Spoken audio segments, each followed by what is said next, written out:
नमस्कार दोस्तों, the historical TV में आप सबों का बेहद स्वागत है। अगर मेरी वीडियो आप लोगों को थोड़ा भी पसंद आए तो प्यार भरा कमेंट और लाइक ज़रूर कीजिएगा। आप सबों को तो पता है हर साल दिवाली पर राष्ट्रव्यापी बहस छिड़ जाती है कि पटाखे फोड़े या नहीं। एक वर्ग पटाखों को संस्कृति का हिस्सा बताकर इसका हिमायती नज़र आता है, जबकि दूसरा धर्म इसे पर्यावरण के अनुकूल ना पाकर इसके विरोध में खड़ा दिखता है।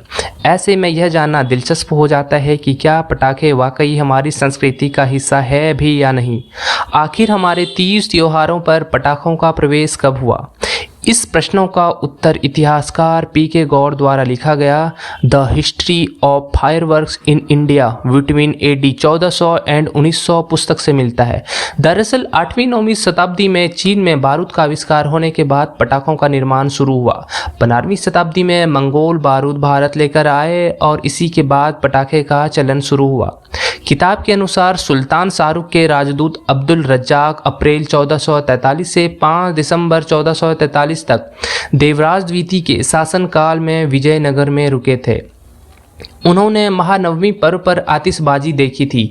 विजयनगर में पटाखों को देखकर स्पष्ट था कि या तो इनका उत्पादन विजयनगर में किया जा रहा है या उन्हें बाहर से आयात किया जा रहा है। उस समय भी पटाखे मनोरंजन के लिए चलाए जाते थे।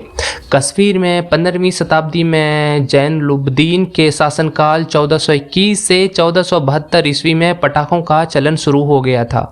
मध्यकाल में सदियों में पटाखों की चलन थी। इतिहासकार बारबूसा के हवाले से कहते हैं कि 1518 ईस्वी में गुजरात में एक ब्राह्मण की शादी में रॉकेट के जरिए आतिशबाजी हुई थी। उस समय भारत में बड़े पैमाने पर पटाखे का उत्पादन होने लगा था।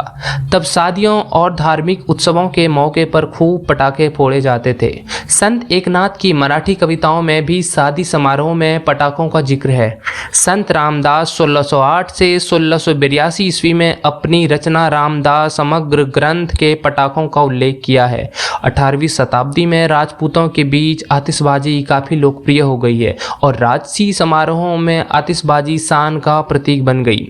1790 ईस्वी में एक ब्रिटिश कलाकार ने लखनऊ के नवाब के सामने अपनी आतिशबाजी कला का इतना शानदार प्रदर्शन किया कि लोग वाहवाही करते रहे। 1820 ईस्वी में बड़ौदा के सयाजी राव द्वितीय की दूसरी शादी में जमकर आतिशबाजी होती है और इस पर करीब 3000 रुपये का खर्च आता है। 20वीं शताब्दी में पटाखों का कारोबार व्यवस्थित रूप में आ गया। काफ़ी हद तक इसका श्रेय है तमिलनाडु में शिवकाशी में रहने वाले भाइयों डॉक्टर अय्या नायडर और समगुना नायडर को।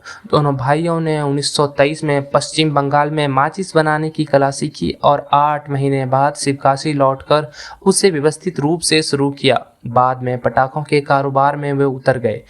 1940 में भारतीय विस्फोटक नियम बने और लाइसेंस लेकर पटाखों का निर्माण शुरू हुआ। उसके बाद देखते ही देखते शिवकाशी पटाखों का केंद्र बन गया। मैं तो सभी लोगों से ये अपील करूंगा कि कम से कम ही पटाखे जलाएं। आशा है आपको ये जानकारी बेहद पसंद आई होगी। आपको दिवाली सिर्फ पटाखे जलाने तक सीमित ना रहकर खुशियां बांटने तक सीमित कीजिए।